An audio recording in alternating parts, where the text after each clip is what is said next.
We acknowledge the Yagara and Kaurna nations as traditional custodians of the land on which we work, live and learn, and their continuing connection with the land, waters and community. We pay our respects to them and their elders past and present. All content related to this program is for general informational purposes only and contains stories and discussions around mental health that may be disturbing to some listeners. If you are concerned about yourself or someone you know, please seek professional individual advice and support. More details are contained in our show notes. I didn't feel I valued myself for the first 29 and a half years of my life up until 27 April 1995, which was the first time I ever heard the word transgender. And at that point I realised I thought, I've gone a long way down by fighting this thing, being gender. I wonder what would happen if I went with it. That's diversity trans re-lator, speaker, educator and coach Sally Goldner AM, and this is Reframe of Mind. The podcast that cuts through platitudes and gets to the core of living authentically, challenging our assumptions and improving mental health with the guidance of good science, philosophy and learning from other people's lived experience. We're your hosts, Andy Leroy and Louise Poole. So what makes a good leader? When we hear the word diversity like it's used as the next hot buzzword, what do we think it means? We see plenty of polarising statements and actions reflected back to us in our media from day to day, or even minute to minute. Whether it's traditional formats like talkback radio and current affairs programming, or the social media platforms, there's never been a better time to get your fill of confirmation bias. It seems odd now to think about a time before we could go online and feel satisfied about signing an online petition. But even they still need their leaders and advocates to get off the ground. Sally Goldner is a powerful leader and advocate within her community and has enormous strengths any good leader would aspire to. She's been advocating for change long before keyboards became the fertile ground from which we shout.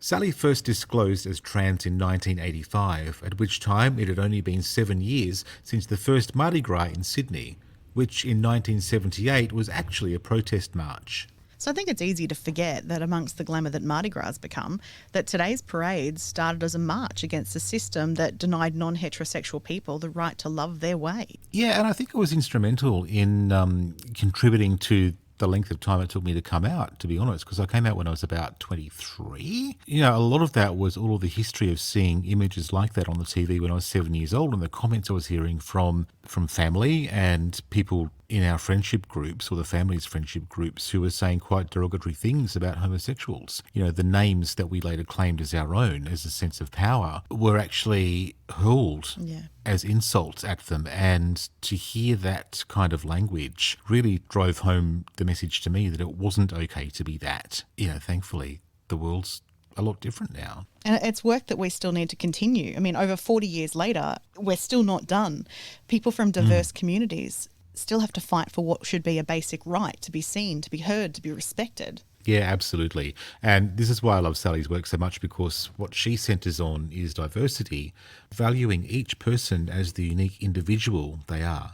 As we spoke to her, it became obvious that her approach was one of curiosity and humility to bring out the best leader in all of us. So a little bit more background on Sally. In 1999, she became a founding committee member of what became Transgender Victoria, which in 2013 was a major contributor to the additions to the Federal Sex Discrimination Act, covering gender identity, sexual orientation and intersex status. Having not only been present for and participated in so much change for her community, we were curious about how it felt for her to know that she had also directly contributed to positive outcomes in legislation in the continuing pursuit of equality.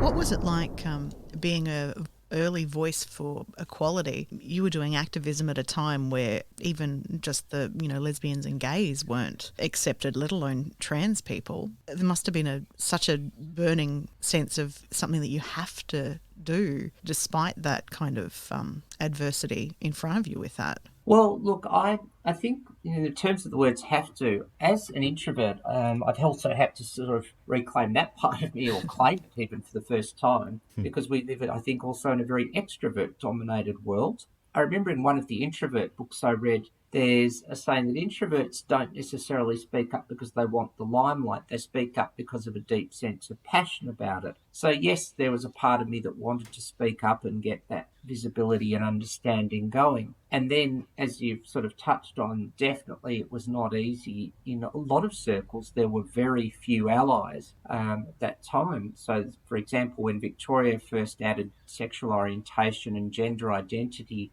to the state anti-discrimination law, there wasn't a lot of kerfuffle at the time about sexual orientation, but there was a lot of the stupid negative stuff about trans, and we only really had about 2 organisations supporting us. We had what was then called the Victorian Gay and Lesbian Rights Lobby, now Victorian Pride Lobby, supporting us, and an organisation called Freedom Socialists Australia. That's a pretty low number for a major piece of legislation to get us on the board. So it did feel like at times we were fighting alone. We had to educate a lot of gays and lesbians about the legislation. And a lot were cynical and a lot there. I can't remember. I don't think at any point there was any talk of dumping gender identity. For example, in 2010 in America, they tried to get some national equality laws through, and transgender people got thrown under the bus, and in the end it didn't get through at all. So it was very difficult at that time. And then later on, even say early 2010s, I remember at both the 2010 and 2013 election, we were trying to get, we didn't get, actually not 2013, sorry, but 2010, we were trying to get a raft of issues into mainstream media. And we'd get comments like, oh, well, you know, we're doing the gay stuff because we're talking about marriage equality, but in 2010 we didn't have any national anti-discrimination law here. There were all sorts of other issues and regulations with passports. So it did feel like we were sort of being, you know, asked to take a ticket and wait at times.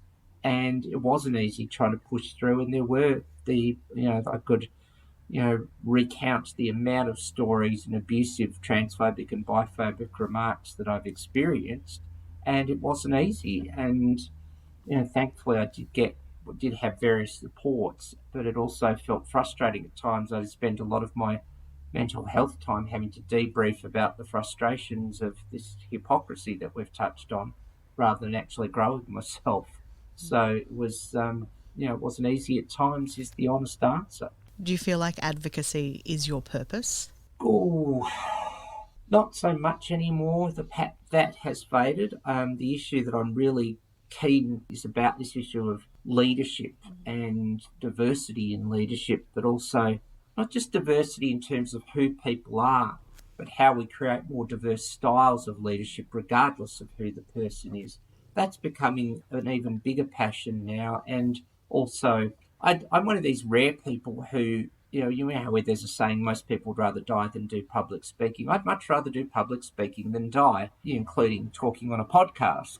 And so the thing that I would love to do is I like to sort of give a full, I call it the extended dance mix personal story, which covers more than, say, gender and sexuality, but not just as a story, but what have I learnt from that? How does it benefit my leadership? That's sort of where personally I'm heading now, and I really want to do more of that.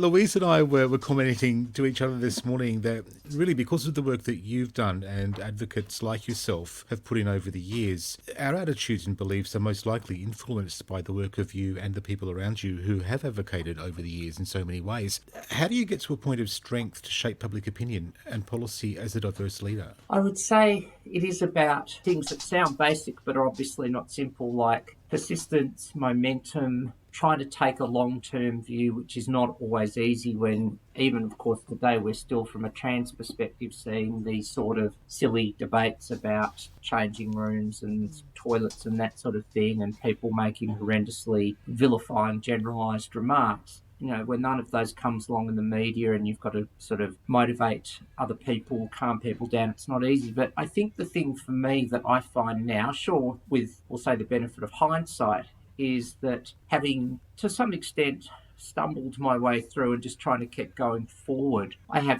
can now see the difference. And I suppose I was, to use the word, visualising that difference some years ago, and now it is there. So we can keep moving forward, and, slowly but surely I think we are. Do you find that some of those, for the want of a better term, bumps in the road that you describe, when somebody comes out and makes a comment that's divisive or that does have the impact of othering people?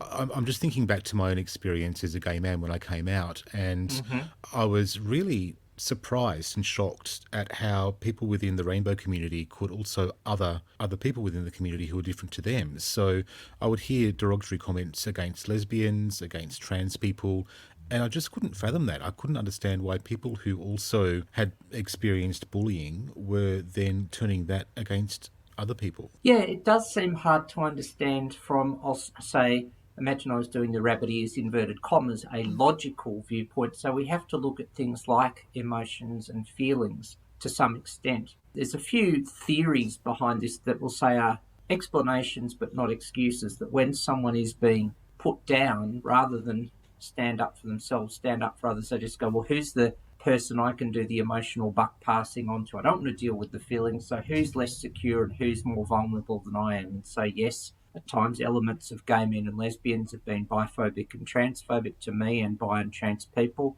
And yes, elements of gay men have been chauvinistic, misogynistic, toxic masculinity, etc. So that's one theory, you call it the emotional buck passing. The second, which I think has not been helpful for groups like bi and trans, has been the so-called assimilationist approach, where elements of gay men and lesbians would say, oh, look, hey, heterosexuals, we're just like you, except we're homosexual. Don't tell anyone. And the problem is that has thrown groups like trans and bi under the bus, because we were, again, inverted commas, too different, end inverted commas. And we didn't fit in as easily, and the issues were more complex. It's not just about, well, we just want to love someone. It's obviously more than that for those issues. Binaries are also a problem, either or thinking, we've got to be gay or straight, night or day, etc., etc. But, that doesn't account for the feelings of frustration at that irrationality. But the thing I would say now is that, at least in some parts of Australia, I'll just keep to Australia for a second, gay men and lesbians have progressed some distance. As an educator, most times now we barely get any questions in the diversity training sessions I do, whether myself or with other organisations, about gay and lesbian. It's all about trans and intersex, who I would want to add a further behind. So I think it is now time to do for two things for gays and lesbians, not only to be allies generally to groups like bi and trans and start getting some equality and equity within rainbow communities, but in the same way as we need, in simple language, good men to stand up against misogynism in the broader community, we need good gays and lesbians to stand up against lateral hostility of all sorts within rainbow communities. And where there are individuals or organisations who are not willing to improve, then we need to band together to create that change, because I feel it's a big structural thing that holds us back. The only people who win are those who would exhibit prejudice, and that's not a win. But how we get that through when people have their emotional blockages is important. I want to come back to that, I'll say, as a big theme as we talk through this in our, was it 4 hours or 24? Anyway, because we could talk about this one for a lot. Yeah, I think just to come back to your point there about how this assimilation attitude really does have a big impact. In my personal experience, again, I felt like that a lot of the acceptance that came from my family up until the point my parents died was the fact that I wasn't too different.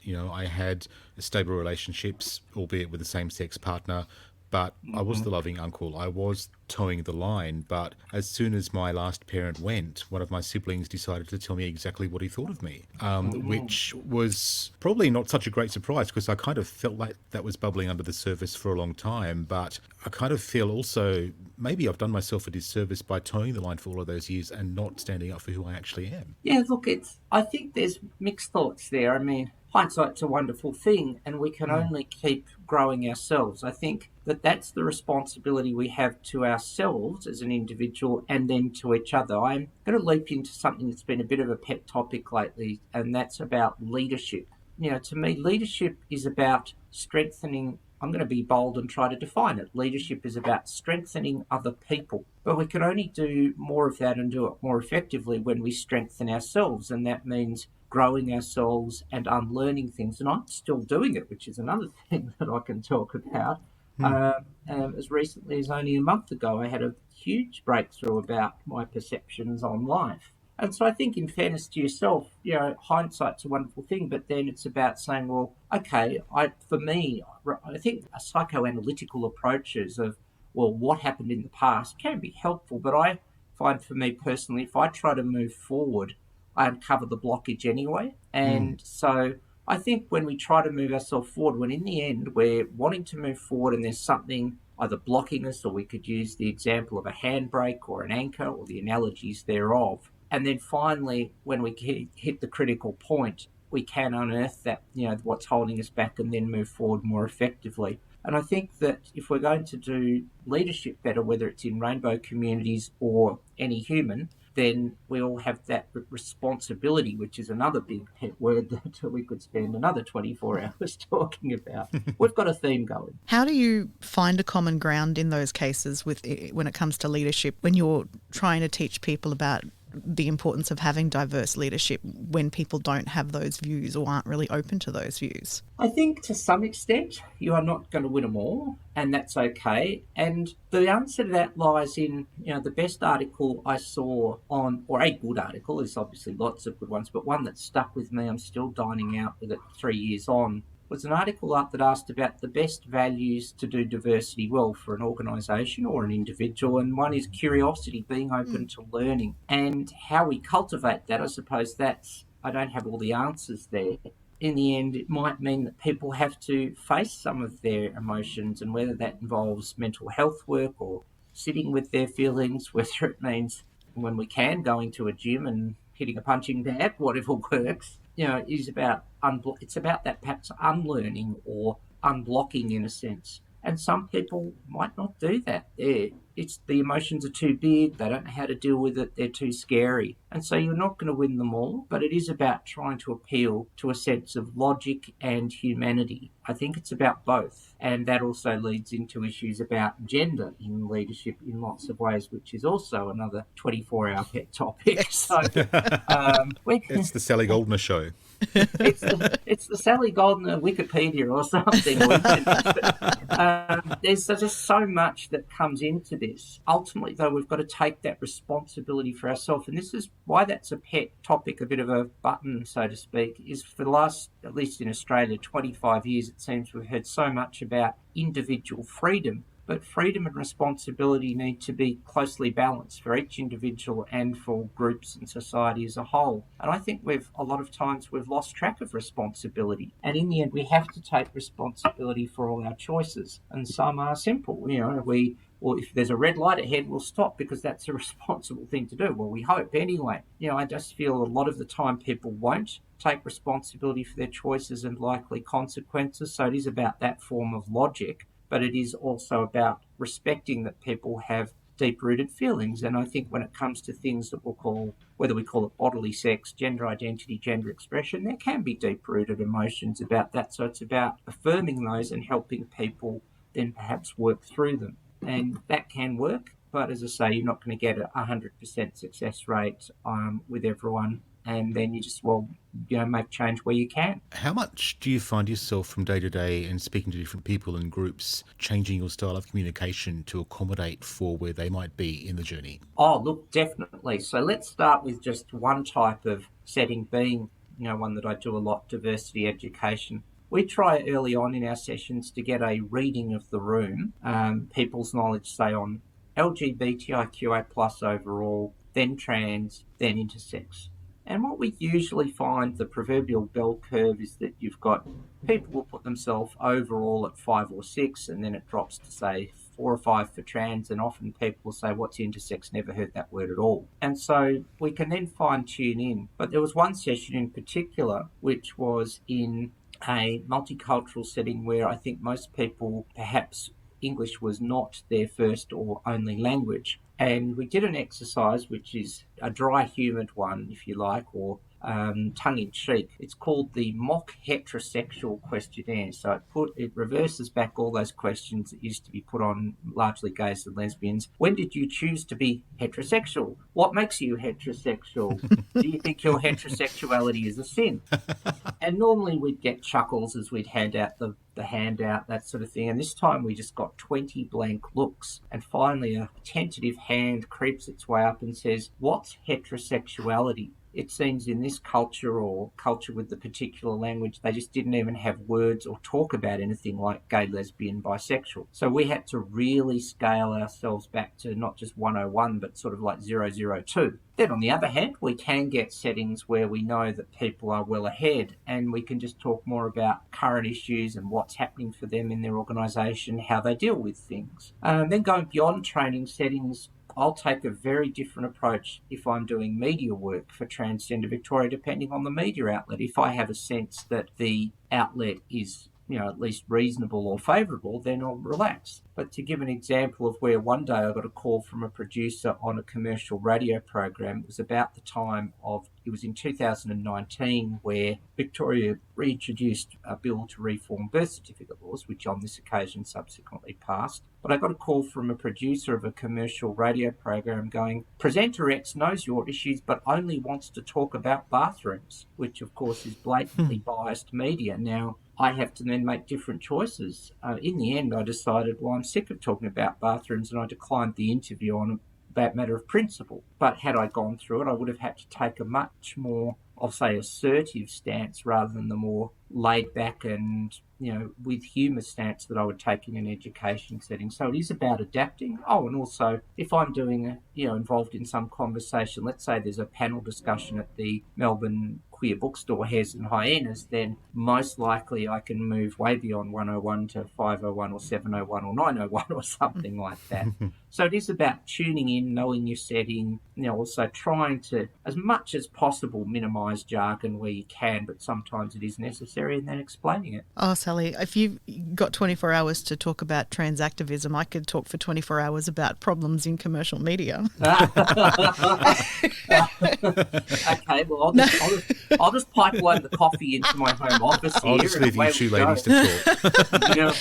I could go right off about that. But I think in relation to what we've been doing, like that strikes us with I'm just trying to think how to phrase it, because we're having this kind of conversation in regards to guests that we've approached for the show, and we've found that your typical, not to generalise, cisgendered middle-aged white man jumps at the opportunity and says yes and doesn't care what they'll be talking about. But the more marginalised the voice that we want to represent in this, the harder it has been to kind of convince them to trust us, because I think that so much of marginalised voices have been reduced to one quick soundbite to fill a 30-second story, and that counts as people's diversity and inclusion quota. And I think the critical word there is trust. An exercise that we do in our training, which is quite useful, is we ask people, it's called an X in a sea of zeros. So imagine a 25 square noughts and crosses board, but there's 24 zeros and one X stuck in the middle. And we then ask people, think of a time when you were the odd one out, and inevitably this is where you're treated negatively,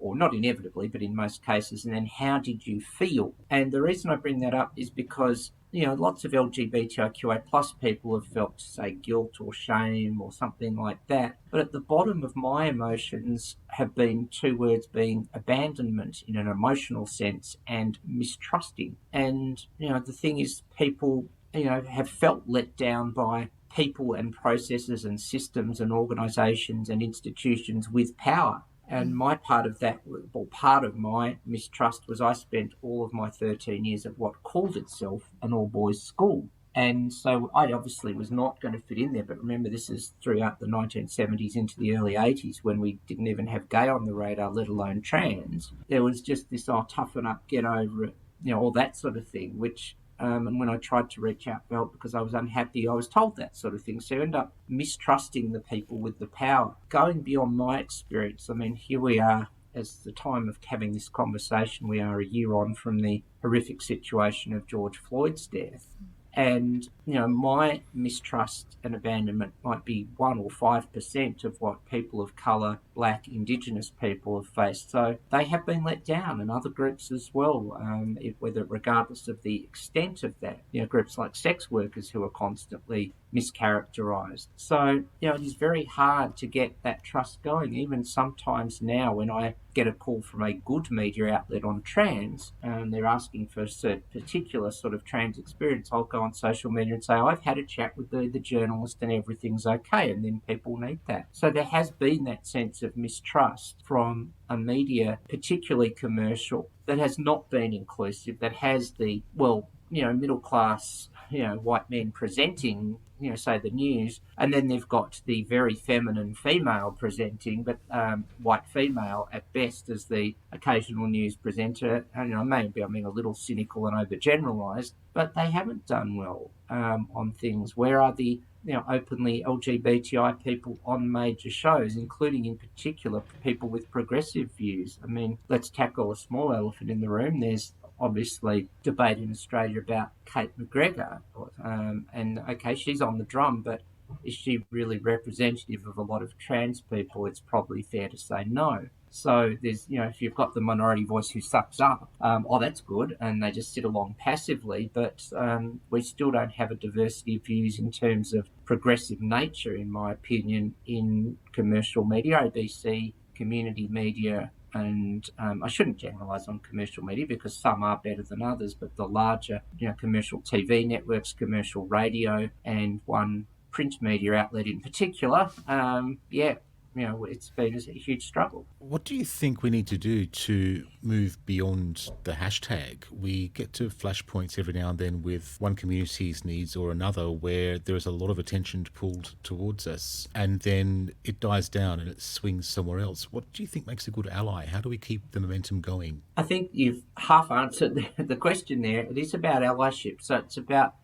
people who have power and privilege to use my favourite adapted quote from Batman, who used their privilege for good and not evil purposes, Robin. And, that is about where people have power. So people who are hiring for TV hosts need to make sure they advertise broadly, or commercial media, and I could almost say let's not even mention federal parliament. If federal parliament's still 30 years behind, remotely behind reasonable standard on women, as I think we've seen reasonably so much in this year, without wanting to prejudice any cases or anything, where are they going to be on LGBTI? I mean, the only one who, we've got people like, say, Janet Rice and Penny Wong, but who are there and do a reasonable job, but it just seems like, there's two names, where's everyone else? So it is about people, will say, when they get inside, trying to keep opening doors, holding the door open, to use a metaphor, to let more people in wherever we can. And we all need to do that as much as possible, and that can involve, again, a re-evaluation of our views and how we implement them. But if we don't, then we're going to just keep having, as you say, hashtag moments or a bit of awareness raising, and yes, we'll move forward, but will we undo the structural issues? Not so sure we will. And that starts from the top too. Like, I think my experiences, like having worked in commercial media for 20 plus years, the people who are the employees, the people who are there, we want to make change. A lot of us do. We want to, we want to tell diverse stories, but the pressure comes from further up the chain of, that doesn't relate to your average listener, your average demographic who we're after. And there's a lot of black and white in that. But in that same vein as well, though, we used to have things like diversity and inclusion studies anonymously come out every year. And every year I'd answer, where are all the people of colour in this office? Because in the whole time I've been there, I could only see two. Is that really, tick boxes? How many people do I publicly know that identify, on the LGBTIQA plus scale? Because again, there was probably only 3. But statistically, there would have been a lot more people, myself included as kind of a closet pansexual at the time, that didn't feel comfortable sharing that, and therefore probably, because that culture from the top is even if it is of, yes, we've got to float in Mardi Gras, so we must be inclusive. But don't speak about it. Don't talk about it. First time I ever was able to mention anything to do with the LGBT community on commercial radio in a number one rated program was around the marriage equality survey, and I was frightened to say that at the time. So. I mean, that's 2017. It's not that far ago. Yeah. Oh, look, I totally agree. And there's lots. I mean, there's a mountain to unpack there. So, there's another 48 hours. Yeah, this could be. Let's go for the Guinness Book of Records for world's longest podcast. Pipeline the double strength coffee. I don't think I had a question there, Sally. I think I was just venting my experiences with, and not even just for the, LGBT community, but for all marginalised communities. There are no people of colour, not many. There's some. There's some female leaders being amplified in these situations, but not many. And then there's that kind of level of equity, not just equality, because there's been less resources put towards growing these people. Oh, yeah, they're not qualified for the job, but have you backed them to push them? Have you taken anything else into account of why they might not step up as much as, that kind of stereotypical generalised man that has never been told that they're not good enough? Well, look, first of all, you're in my best Dr. Phil voice. You released your feelings, and the thing is, there's actually lots in those feelings that actually do form a good basis for conversation. I'll do a small one, knock it over first. Go on. I'll go to the big one. I think that we hear a lot. Well, sometimes we don't hear about organisations and values, and then sometimes, we've got an organisation that points to a values statement. But I got a really good diagram about this on a webinar I was on a few months ago. And imagine the proverbial archery target, and sure, the bullseye in the centre is values, and then the next ring out is behaviours. And so the problem is when behaviours aren't consistently don't reinforce those values, or where people don't look at their behaviours and go, oh, hang on, we're not matching here, that's where things break down. Or they might apply things inconsistently. They might, as we've discussed, they might do gay and lesbian well and not do bi and trans well enough, or whatever it is. And yes, this happens in LGBTIQ community organisations where there's been this inconsistency. And the other rings, as we go outward to the perimeter of the archery target, trustworthiness being an attribute, trust itself, and then image. So of course, if it isn't applied consistently, everything breaks down. And I think people do pick up on that. So it's about how we reinforce values all the time and make sure that we're consistent. And I think it can flow from there. Well, at least I've seen a notable difference where that is what happens. And it is also about, I don't like hierarchy at all, for lots of reasons, and that maybe comes back to my mistrustful type of stuff. I suppose trying to be objective when hierarchy can use its power more wisely and in a more balanced way, then that's okay. So it does need to come from the top down, because we live for whatever reason, so many of our structures, whether it's business or government or not-for-profit structures, are based on hierarchy. But it's not hierarchy itself, as I say, that's the problem. It's misuse of power in a hierarchy. There are still too many organisations who think that, march in Mardi Gras and cover ourselves in a pile of biodegradable glitter and see, look, we're inclusive. No. If you don't do the work, what happens when that trans woman rings up and in this conversation goes something like, good morning, organisation X, can I help you? Yes, I need to speak to Louise. Yes, sir, what's your name? Well, they haven't done the work. So the thing about being inclusive, which links into the values and behaviours, it's about doing the work and then communicating it, but one without the other isn't going to do any good. And the last thing, and this is one of my pet topics that I noted to come back to, so we may as well do it now, is that, well, there's two more. One, on women in leadership. I think that so much of our models of leadership, our theory on leadership, our texts come from I'll use the phrase in inverted commas, a male and or masculine and inverted commas approach. Where have we seen females write about leadership?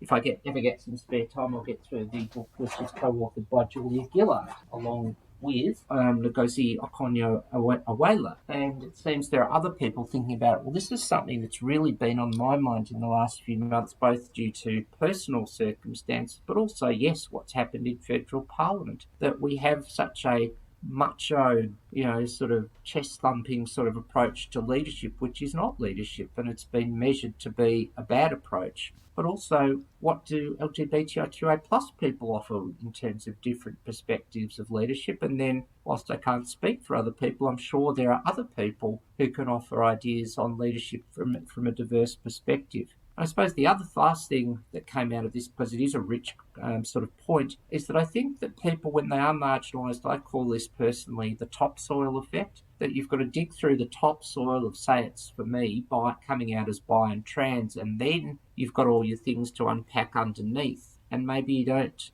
which makes it harder as well. And yes, of course, there is bias from the proverbial cisgender, white, heterosexual, middle-aged males that doesn't help. So it's how then can we take a more trauma-informed approach to leadership and build people and help them gently recover so that we get some equity as well. And trauma-informed goes even further than what I'll call female/feminine leadership. And I think we need to do that in lots of settings of all background, of all types. How do you think you overcome your own internal biases? I suppose I think in terms of, I often talk about like this idea of comp het, because I feel like I'm a late blooming identifying as not straight, and that's because of like that wasn't a thing. If there's an attraction to men, then I must be straight, until you look at it and go, well, what about all the other things that you're not admitting or talking about? And those are internal biases that I had. I think in my early 20s, I probably would have said, oh, I'm very straight, but also in the same sentence said, but I don't really find men all that attractive, and women are far more attractive. But that's just, do you get what I mean, Sally? Yeah. Look, we have these emotions that take deep roots, and as I say, then they're buried under that top layer of coming out in the first place, and then we've all got stuff as a person, I suppose, that combines in with it as well. And if a person is a heterosexual, cisgender, etc., then maybe they don't think to tackle it. But I know for me, I found that once I sort of started going down the rabbit hole, sometimes I didn't really want to keep going, but I suppose I did. But it is about wanting to learn and taking responsibility and having the willingness and ability to face these things. And some of those things, as I say, can be too strong to face. That's not easy. And so that we can remain blocked. And to give an example of my own bias that I had for a long time, I thought because I'd gone through stuff in terms of trans, in terms of bi/pan, to use my own labels, what prejudice I'd faced in terms of neuroprocessing, I sort of thought, well, I could understand everyone else's feelings and experiences when they face discrimination and prejudice. And I think, again, to come back to what we're talking about with what happened a year ago, and as I started learning more there, I realised that, no, there's no way I can understand what it's like to be Black, Indigenous, person of colour.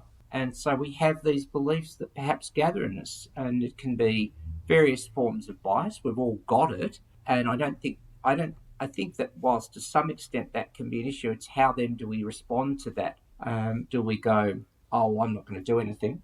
Or do we run away? Or is it too scary? Or do we just say, okay, how can I gently tackle this so I can perhaps reduce some of my bias? It's not easy. I think that has to be acknowledged when we've had deep-rooted beliefs and we've heard, coming back to just LGBTIQA+, we've heard so much huge, intense negativity for years. It's not easy to leave that behind. And, only just hope to keep doing a bit better. What is it? You see people on Twitter with the description working at being a better human or something. Well, tried as that is, it's quite reasonable. So we can only just keep going and be gentle on ourselves. Do you think that we sometimes get too caught up in labels and genitals, and that maybe sometimes we just need to take a step back and acknowledge that we are all just human beings trying to do the best that we can? I think there's mixed thoughts there. Labels are still important for people when you're trying to find something to get yourself out of those deep emotions. A label can be the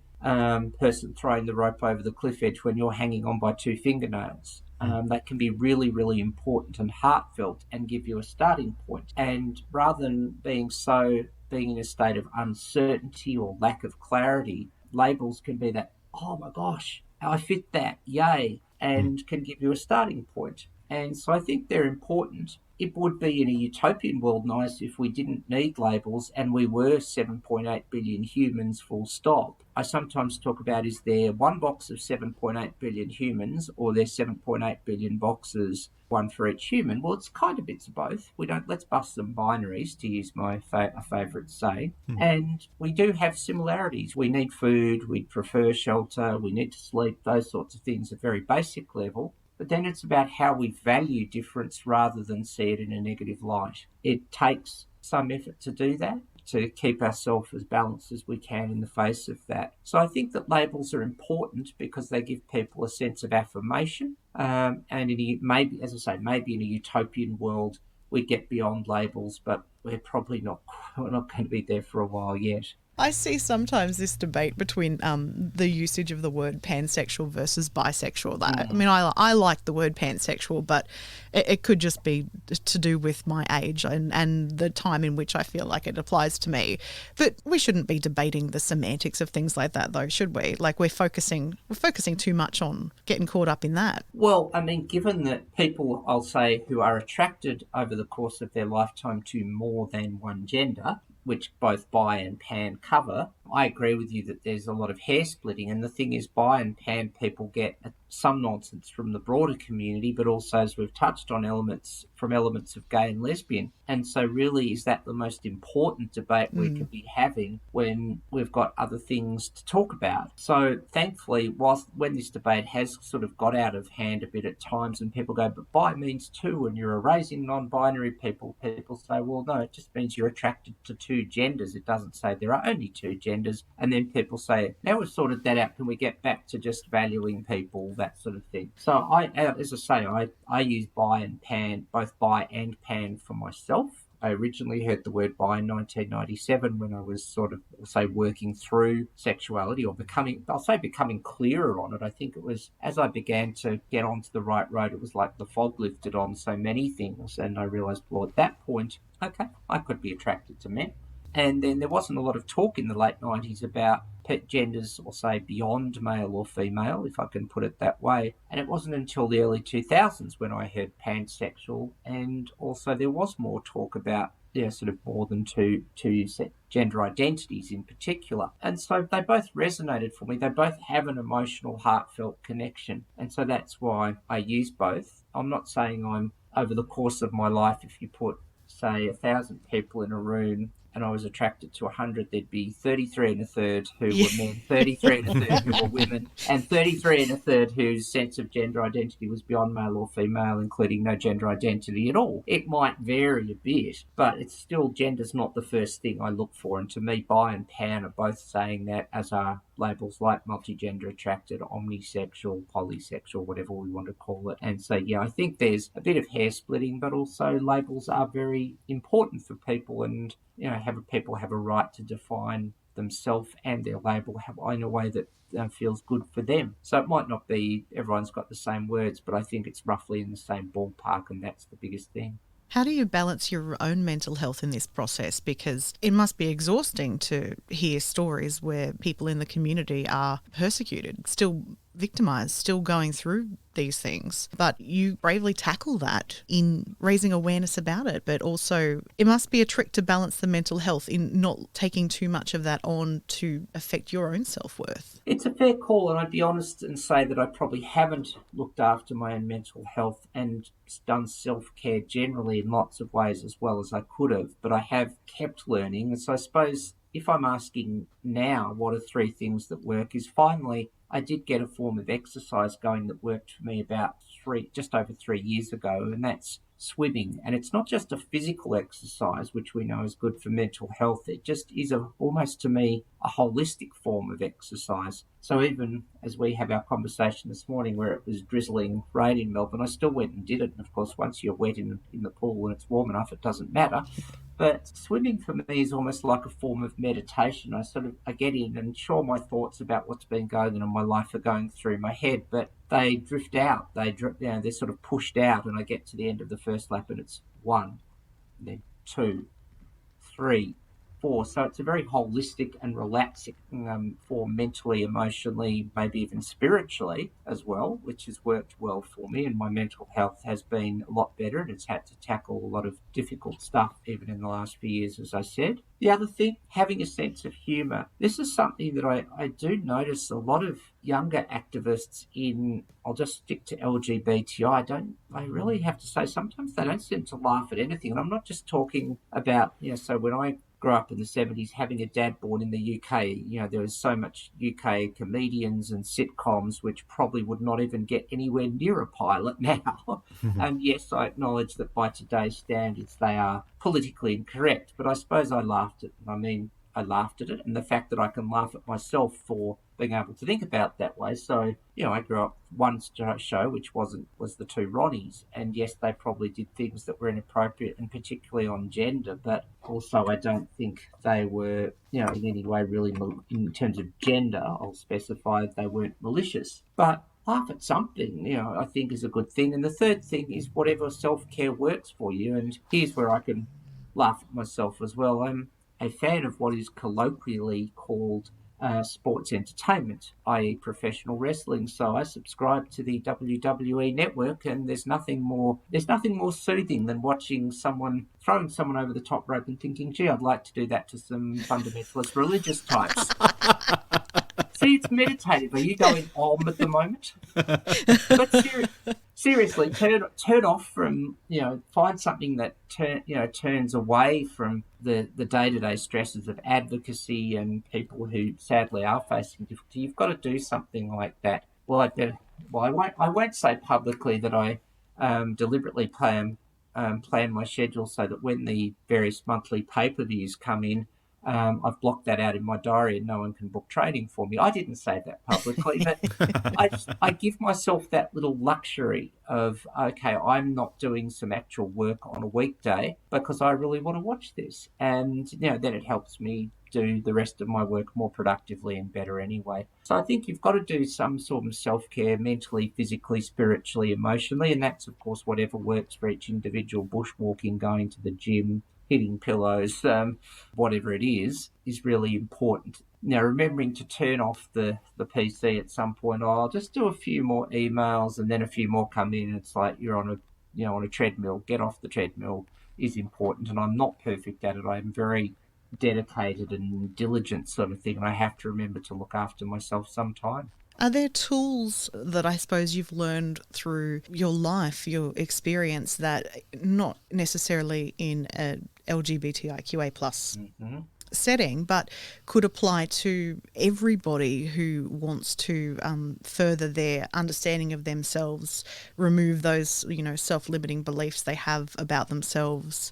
Are there any words or tools that you would say to them? I think be open to different forms of learning, and there's a few things that just leap to mind on that question. So I'd taken from 1995 onwards somewhat of a mental health approach, which was helpful. However, in 2003, I worked with a life coach, and not a rah-rah, you can believe in yourself life coach, but a really sincere, authentic woman who was just wonderful. And the thing about life coaching, yes, you set goals, but it's about your learning along the way. And that was possibly the first big unblocking or unlearning that I did. But that wasn't related to, I'll say, an attribute or a characteristic. It was just a view that I had as a person. And the thing that I learnt at that time was that, reasonably enough, up until that point, I'd taken a very glass half empty view of the world, and well, with reasonable reason, as I say. And the life coach just gently and objectively pointed that out to me. It was like, oh, wow. And the interesting thing was I'd been experiencing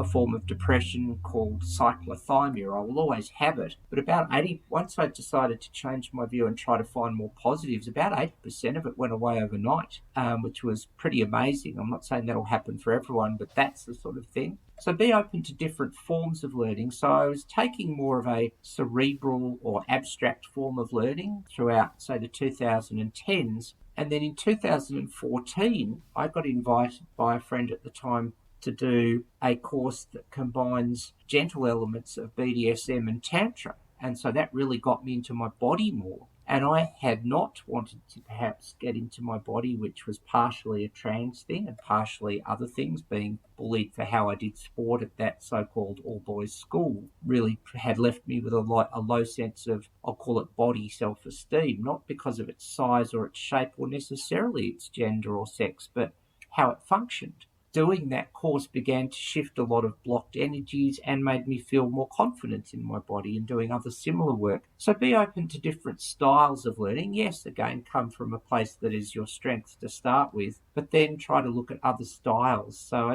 it's going to be whatever works for each person. And some people like more individual settings like counselling, and some people love groups too. If it is learning that you're doing of some sort, it's got to be by a safe process. And that's, I think, the critical thing. You've got to feel safe and comfortable. And that was the thing about that 2014 course. The process that was set up was so safe. I was able to move myself forward again gently in a way that worked for me. So yeah, no all or nothing answer there. It's about finding out what works for you. And I think finding out what works for you will then help you be more open to learning in itself, and that will become exponential. It sounds like with that kind of self-discovery journey, it's less about, again, a binary choice, therapy or life coach. It's actually going out and seeking whatever else might help you along the way. Yeah, and just being open to opportunities, open to possibilities of both what and how things are done. How, to me, is such a critical word. I think, again, perhaps linking back to gendered leadership, we're so focused on results and outcomes, we forget about processes and journeys. Understanding the how, which is so important, is, I think, critical. And so, yeah, just be listening. You never know when someone could say something in a conversation, and if you're tuned in the present moment and your intuition's going, oh, that could be something interesting, you can then be open to a chance to learn, even if it's not a structured course of any sort. It's just that little bit of learning that could be a difference maker. So yeah, just being open, I think, to that possibility when you feel safe is really, really important. One of the quotes I wrote down out of, I forget which video it was that we watched this morning that had you in it, you said, imagine if we stop limiting people. And that resonates very strongly. Well, we do limit people. Let's come back to gender as the obvious one. I mean, 20 years ago, there was a book title. Now, whether it was a clickbait title or meant sincerely, I don't know, but either way, it was pretty blur, so deep breath. Why men can't listen and why women can't read roadmaps. I mean, seriously. And it's just like, what a limiting thing. And this is where, for me, words like masculine and feminine are limiting. And it doesn't really matter whether they're constructs or not. It's just, to me, anyone, regardless of their body at birth, their body now, their sense of identity, has a range of skills that society has arbitrarily just decided as things called masculine and feminine as opposed to male or female. So, simple one, masculine people can do maths and feminine people are good at empathy, but that doesn't talk about whether someone's male or female. So, of course, there are those things that we need to talk about. And this is the other thing I wanted to talk about leadership and gender, is how it comes back to how limited our skills are. One thing that I've been doing lately when I get the chance is asking people, so in the first roughly 18 years of your life, whether you were at school, homeschooled, no schooling, anything else, who taught you listening skills? And I've only had one person say they learnt any in the first 18 years of our life. Let's unpack that. Listening is considered in inverted commas, woman's thing, a feminine thing. There's where we could do a basic skill that gets beyond gender limitations. And imagine if we all listened better, perhaps we'd have it packed, everything fixed by 5 o'clock Friday week in time for drinks. I mean, it would go a long way, because people are taught how to talk, which is the male thing, because males are the ones doing the talking. There's a sense of unconscious bias on how limited we can be because of the limitations. But really, of course, when we get past things like that and say, well, we've all got a particular balance or mix of skills in us, start with the ones we're best at, definitely, and then keep building up the other ones. And so long as that's coming, and here's my big thing for leadership, so long as it comes from a place of kindness, including kindness to oneself, then really that's a good thing. And so, just comes down to keep growth and learning, which are, human basics. What was the point that you realised that you truly valued yourself? Wow, there's a good question. Well, let's start. I suppose I'll think that out loud a bit. I mean, I didn't feel I valued myself for the first 29 and a half years of my life up until 27 April 1995, which was the first time I ever heard the word transgender. And I suppose to some extent, I remember very vividly that day, and I drove away from the psychologist who told me that, and my mind was so rapidly reprocessing everything because it was a whole reframing. I couldn't drive anymore. I had to pull over. I wasn't very focused on the roads. So I did the right thing and pulled over and just sat there for a bit rather than go on to wherever I felt I needed to go. And the thing that I suppose at that point I realised was, I thought, I've gone a long way down by fighting this thing, being gender. I wonder what would happen if I went with it. So I suppose, in a sense, that was the first thing I ever did that I really felt where I valued myself and did something that I valued in myself. But it was still only one moment. And I feel like, for those first 29 and a half years, I was taking a road, in simple terms, going south. Okay, I hung a U-turn and started going north. But it took a long time to undo the negative beliefs I had about myself. And maybe I didn't really begin to feel somewhat valued until 2010, when I won a Melbourne LGBTI Community Award. At that time, they were run by an organisation called Also, and I won an award. And that was really validating and helped me validate myself. So it is about when sometimes we do need some affirmation and validation from the outside to value ourselves, and then perhaps things have gone on from there. But of course, you don't necessarily have to win any awards or anything. It's just it is just about getting some degree of affirmation, but also knowing how to receive it. And the first part of my life meant that maybe I didn't know how to receive whatever good stuff, if there was any there. And it's taken me a long time to learn that. Because of what I went through.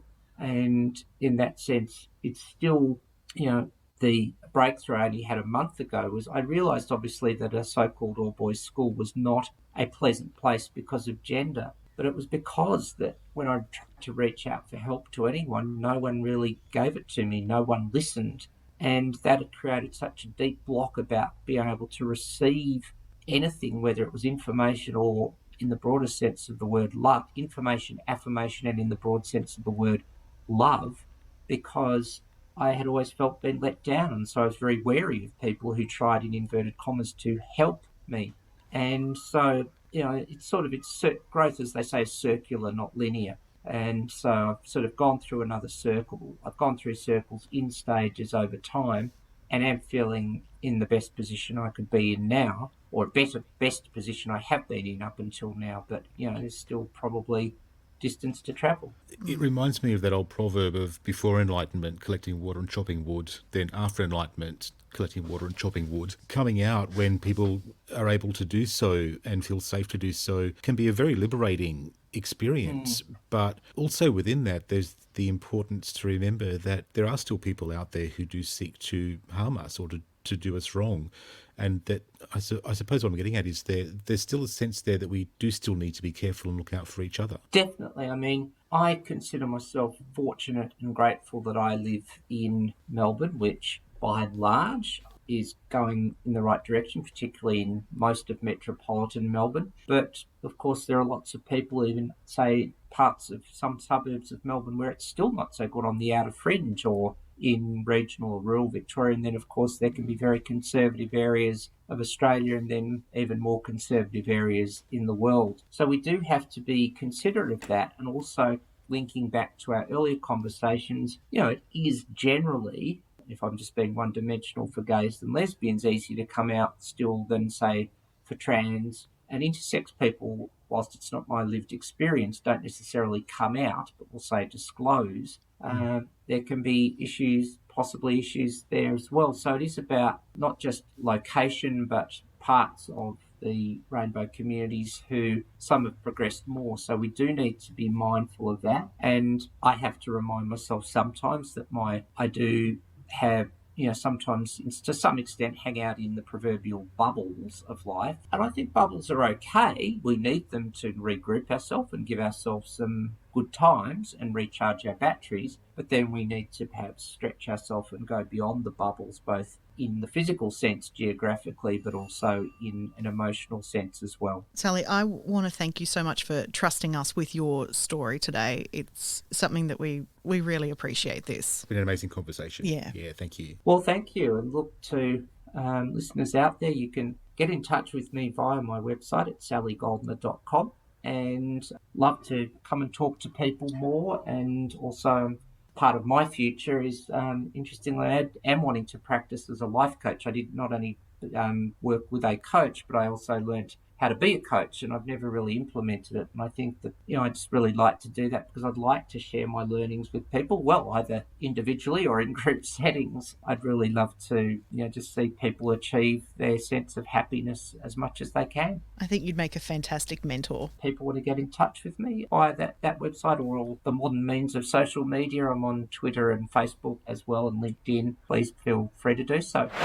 We really could have spoken to Sally for days. She has so much knowledge and experience to share. And Sally is available for one-to-one coaching, public speaking, training, consultancy and MCing. You can contact her by heading to sallygoldner.com. And we'd like to thank the Pride Foundation for their support in helping to make today's episode. Next time on Reframe of Mind, board member for the Black Dog Institute, Jane Madden, joins us. If we needed no reminder, we certainly got one with COVID, that mental health is everyone's business. It doesn't matter whether you're a student or in corporate, in government or the not-for-profit sector. It is everyone's business, and I think the COVID crisis has just brought a new awareness and encouraged even more conversations about mental health in Australia. And as we try to bargain our way out of the pandemic, yearning for a return to normal or to create a new normal, are we really creating something new at all? Or are we just replicating what we've always done? Yeah, we'll also be joined by patent interrupter for workplaces, Annie Harvey, as we sharpen our focus on mental health in the workplace.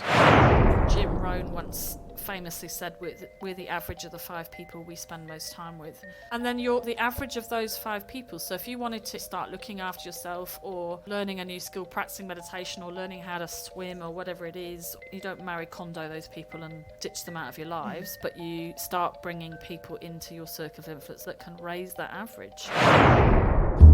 You've been hearing our story, and now we really want to hear yours. Connect with at Reframe of Mind on Instagram, Facebook, TikTok and Twitter. Or connect with at Welcome Change Media on LinkedIn. You can also contact us via reframeofmind.com.au with your stories or suggestions for future topics. We'd like to thank today's guests for sharing their personal stories and insights. For more information on any of the subjects, guests or references used in this episode, please see our show notes or reframeofmind.com.au. Reframe of Mind is a Welcome Change Media production.